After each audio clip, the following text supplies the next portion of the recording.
Okay, so we're diving into a question that honestly seems unavoidable right now. It's popping up everywhere. Travel forums, nomad groups, even, corporate planning discussions. The question is it really that bad to travel to the United States right now?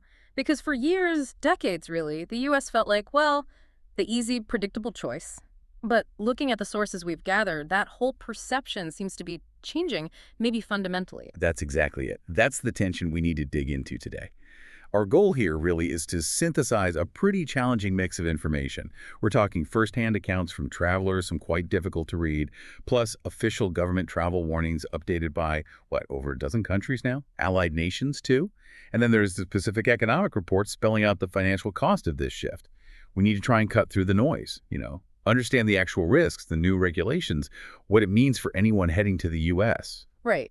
And our sources seem to group the main concerns into about three buckets. First, there's the border itself enforcement getting much tougher and the risk of detention. Second, specific safety threats and maybe rights being rolled back, especially for certain groups of travelers.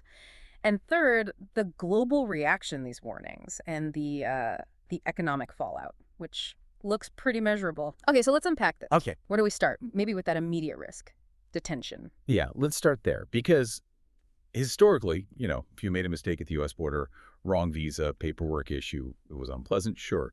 You might get pulled into secondary screening, have a long interview, maybe get denied entry and put on the next flight home. Annoying, but manageable. But the sources are clear. This has escalated significantly.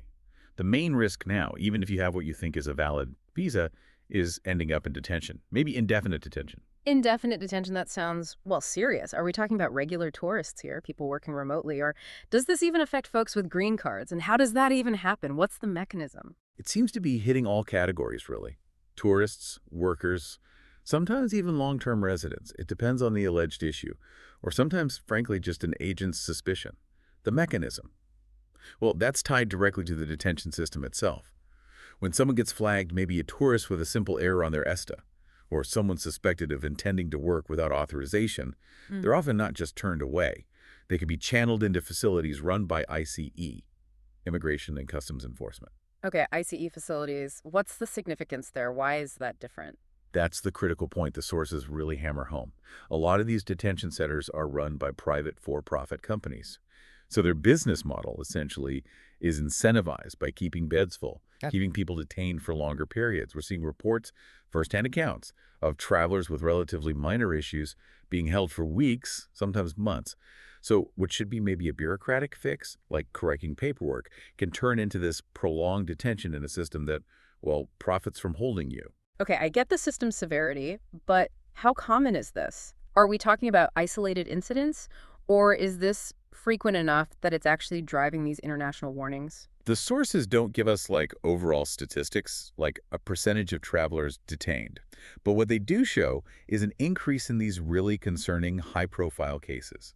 And it's the severity, the difficulty in getting released that seems to be ringing alarm bells globally. We have some concrete examples that really show the lack of easy recourse. Take Jasmine Mooney, Canadian citizen, had a fully approved, totally legal work visa, detained anyway, for nearly 2 weeks. No clear explanation at first. Her case really blew the lid off this idea of detention potentially being a business. And the cost, I imagine, for the person stuck in that situation must be astronomical. Oh, absolutely. Look at Rebecca Burke's story. She was a 28-year-old British backpacker, ended up detained for 3 weeks. Why? A minor paperwork error. She only got out after a lot of media attention, and her family had crowdfunded almost £10,000, that's what, around $12,000, just for legal fees to secure her release. So the burden, financial and emotional, falls entirely on the traveler. Whether the detention holds up in court later or not, you're stuck foot in the bill and fighting the system.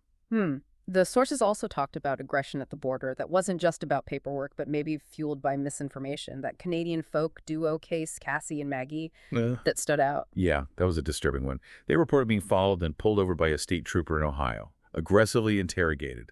The accusation, baseless claims about trafficking fentanyl, it seemed to come out of nowhere. It really highlights how, political rhetoric or even conspiracy theories about things like the opioid crisis can filter down and turn ordinary travelers into suspects on the spot. It feels like that combination, individual officer aggression plus this sort of systemic indifference, creates a real legal vulnerability for anyone crossing the border. It really does.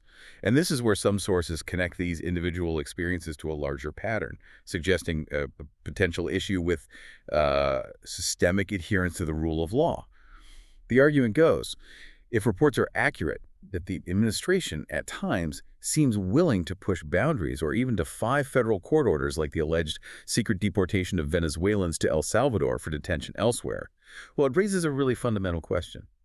What legal guarantees does an ordinary tourist or worker actually have if they're detained by a single agent, if due process seems maybe circumvented at higher levels? That level of potential uncertainty, that suggestion of weakened judicial oversight, that should worry anyone relying on legal protections. Which leads us straight into the global reaction, right? Because it's one thing for travelers to share horror stories online, but the sources show over a dozen countries, key allies of the U.S., have officially updated their travel advice. This isn't just noise, it feels like a coordinated signal. Absolutely. It's significant. We're talking major sources of tourism, Canada, the UK, Germany, Australia. They're now explicitly telling their citizens to exercise increased caution when visiting the U.S. And crucially, they're not just vaguely warning about crime, they're pointing to specific policy changes and legal risks. Okay, let's break those warnings down. What are the European countries flagging, especially around legal policy changes? A big focus seems to be on LGBTQ plus rights and, well, safety for vulnerable groups. Several key European nations, Denmark, Finland, Germany, Ireland, Portugal, Belgium, are mentioned. They've specifically highlighted a new U.S. executive order, the one stating that official U.S. policy only recognizes two sexes, male and female. Okay, and how does that policy translate into a practical problem for someone trying to travel? Well, the advisories warn transgender travelers specifically. Hmm. They say that U.S. official forms like the ECA, the online authorization you need if you're from a visa waiver country, or potentially border officials themselves, might require you to use the gender assigned at birth. Finland's advice was particularly direct. They basically told citizens to reconsider travel due to risks to vulnerable groups. So this isn't just a be aware note. It's potentially maybe go somewhere else because of the legal confusion, the risk of being misgendered, or even issues with documentation not matching policy. What about warnings on just general safety or the border process itself? That's the other big category. Countries like Australia, Canada, New Zealand are very specific. They warn their citizens. U.S. border officials have really broad powers. They can inspect your electronic devices. They strictly enforce rules that can be complex and seem to change quickly. And then beyond the border, you see warnings about social stability, too. Japan and Germany, for instance, mention rising concerns. Japan's foreign ministry explicitly lists gun crime as a major public safety concern. They also warn about increased risks of hate crimes based on race, sexual orientation, religion. New Zealand actually bumped up its overall travel advisory level last November, citing this mix of factors. They moved to exercise increased caution. But hang on, when the U.S. government talks about stricter border measures, the justification is usually national security, right? Or stopping drug trafficking. Do these international advisories acknowledge that side of it, the U.S. rationale? That's an interesting point. The sources suggest that while the U.S. agencies frame these measures primarily around security threats and stopping illegal entry or illicit goods, the international advisories seem almost entirely focused on the impact on legitimate travelers, the collateral damage, if you will.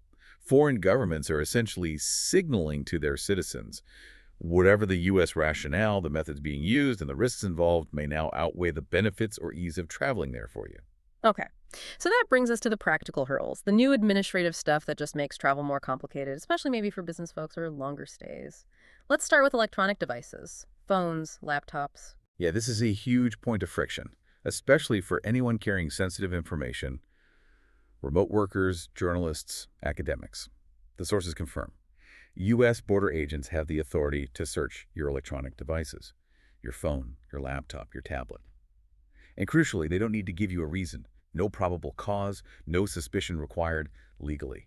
Now, if you refuse to provide your password, well, if you're not a U.S. citizen, they can seize the device. They can hold you up for hours. Or they can just deny you entry on the spot. So privacy at the border. Essentially gone, the sources suggest. And then there's this new layer of admin, particularly hitting Canadians, right? Creating potential headaches for people planning longer stays. Exactly. The sources detail the specific new registration rule.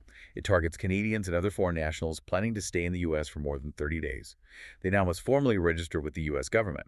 This is done either through the existing I-94 form, that's the digital arrival departure record that's technically been around for ages, or through this new thing, Form G325R, which apparently collects more detailed personal information. But if the I-94 always existed, why is this suddenly a big deal now? Enforcement. That seems to be the key change. The rules might have been on the books, but for Canadians especially, they often weren't strictly enforced for routine visits. Now, the Canadian government itself is explicitly warning its citizens. Failure to comply with this registration, this new emphasis on it, could result in penalties, fines, and misdemeanor prosecution, end quote. So what might have been overlooked before is now potentially a legal issue. A simple administrative oversight could land you in trouble. Okay, so if you put it all together, the increased scrutiny, the regulatory hassles, the general uncertainty, the sources say this is having a real, tangible economic impact. Tourism is usually pretty robust, but these changes seem to be hitting the wallet. Yeah, the numbers cited well, they're pretty stark. They definitely suggest a shift in global travel patterns is already underway. Yeah. The U.S. is projected to lose something like $12.5 billion in spending from international travelers just this year. That's apparently a 22.5% drop compared to peak spending levels. That's significant. Wow, 12.5 billion. That's a huge hit. Where are the visitors dropping off from? It seems to be pretty broad-based, actually. Overall, international visits were reportedly down 14% year over year back in March 2025.